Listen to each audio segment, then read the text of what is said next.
You are probably smarter than most people. You read. You research.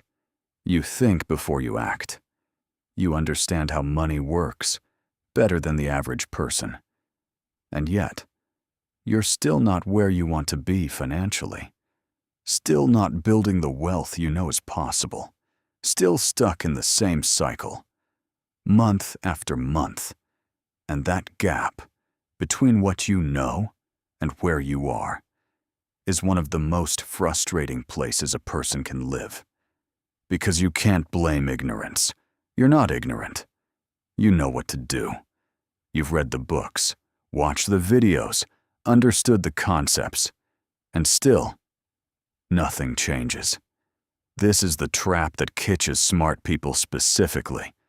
Not the uninformed, not the careless. The smart ones. The ones who know better. And in this video, we're going to talk about exactly why this happens. And more importantly, how to get out of it. Here's the first reason smart people stay broke. They confuse knowing with doing. And this trap is almost invisible because knowing feels productive. Reading an article about investing feels like investing. Watching a video about building wealth feels like building wealth. Researching the best saving strategies feels like saving. But none of it is. Knowing is preparation. Doing is the thing itself. And smart people are exceptional at preparation. They can tell you exactly how compound interest works. They can explain the difference between assets and liabilities. They can describe the perfect investment strategy in detail. But ask them what they actually did last month with their own money. And the answer is often nothing. Not because they're lazy, because they're still preparing, still learning, still waiting for the perfect moment to act. And the perfect moment never comes. Here's what actually happens. Every hour spent learning without acting makes acting feel more intimidating. Because the more you know, the more you realize how much more there is to know. And the more there is to know, the easier it is to convince yourself you're not ready yet. Let's make this concrete. 2 people. Person A reads about investing for 2 years, never starts, waiting to feel ready.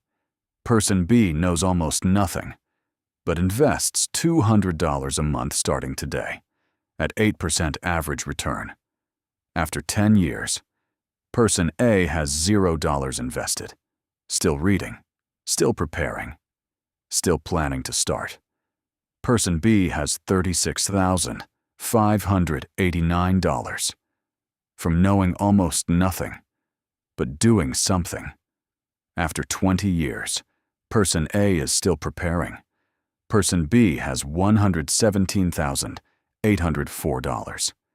After 30 years, person B has $298,072, nearly $300,000, from knowing almost nothing, but starting and staying consistent.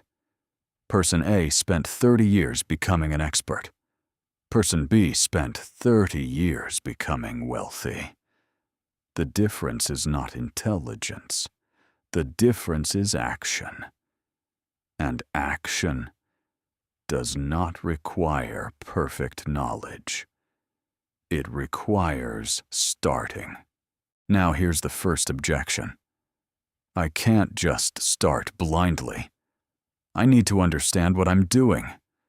Making uninformed decisions with money is dangerous. And this is true. Completely blind action is not the answer. Understanding matters. But here's the question you need to ask. How much understanding is enough? Because there's a threshold. Below it, more knowledge genuinely helps. Above it, more knowledge becomes a delay mechanism, a way to feel productive, without being productive. Most smart people crossed that threshold long ago. They already know enough to start. They know the basics of investing. They understand compound interest. They know saving is important. They know lifestyle inflation is dangerous. That's enough. That's more than enough. The next step is not another book. The next step is opening an account, making the first transfer, taking the first real action, with imperfect knowledge, because imperfect action will always beat perfect preparation. Every single time. Here's the second reason smart people stay broke. They overthink every decision, and smart people overthink more than most, because they're good at seeing problems, good at identifying risks, good at finding flaws in plans, which is an incredible skill, in the right context. But when it comes to money, it becomes paralysis. Should I invest in index funds or ETFs? What's the best allocation? What if the market crashes? Should I pay off debt first or invest? What if I pick the wrong account type? These are real questions, with real answers. But here's what most people don't realize. A slightly suboptimal decision made today is worth more than the perfect decision made in 3 years. Because of time, because of compounding, because every month you spend optimizing is a month your money isn't growing. The math is brutal. $200 invested imperfectly today at 8% beats $200 invested perfectly in 5 years. Every time, without exception. Now, objection number 2. I just want to make sure I do it right. I don't want to make a mistake. Getting it right matters.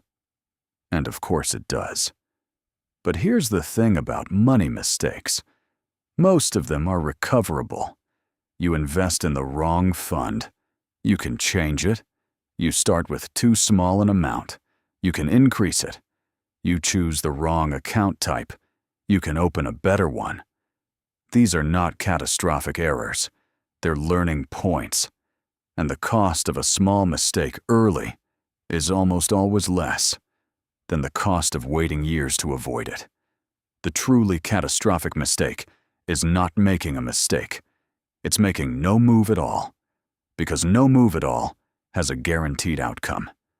Zero growth, zero compounding, zero progress. A small mistake at least has a chance. Here's the third reason, and it's the most subtle, the most personal. Smart people often tie their identity to their earning potential, not their current earnings, their potential. I'll be fine when I get that promotion. I'll start building wealth when I'm earning more. My real financial life starts when I reach the next level. And because they're smart, the next level is always just within reach, always almost there. So they wait, and the waiting has a cost, not just in money, in habit. Because the habits you build at $30,000 a year are the habits you carry to $60,000 and $100,000 and beyond. Studies consistently show that people who don't build wealth at low incomes don't suddenly build it at high incomes. They just spend more on a larger scale. The habit is the thing, not the income. And the habit is built now, with what you have, not later, with what you'll have. Last objection. If I just earned more, this wouldn't be a problem. My income is the issue, not my habits. And I understand this feeling. When money is tight, it genuinely feels like more income is the answer. But here's what the data shows. Most people who receive significant income increases return to the same financial position within 2 years.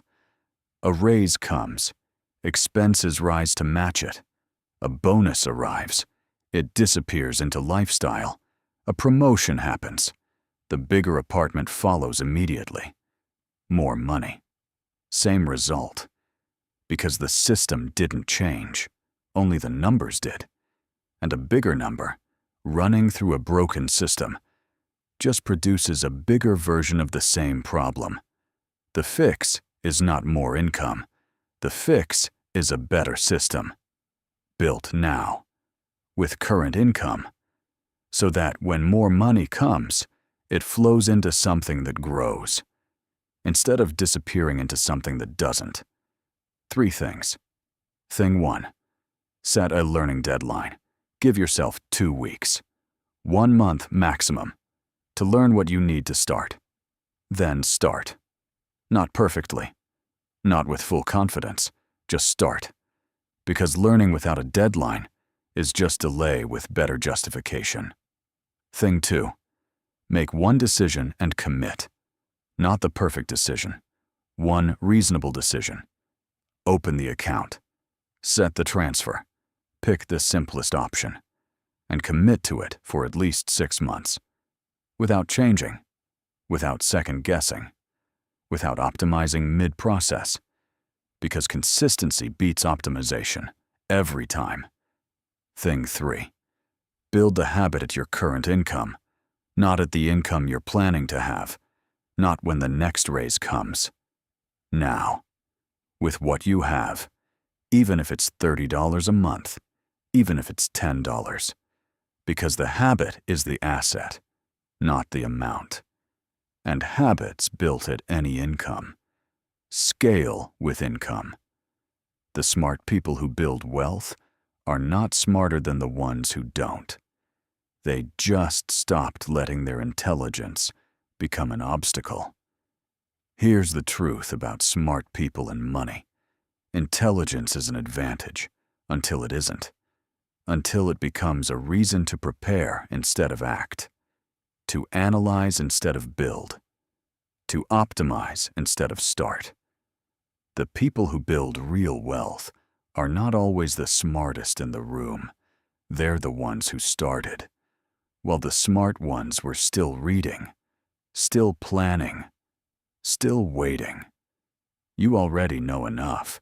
You've known enough for a while. The next step is not more knowledge. It's the first action, however small, however imperfect, however uncomfortable. Because imperfect action today will always build more than perfect knowledge tomorrow. The system is simple. Stop preparing. Start building. The decision is yours.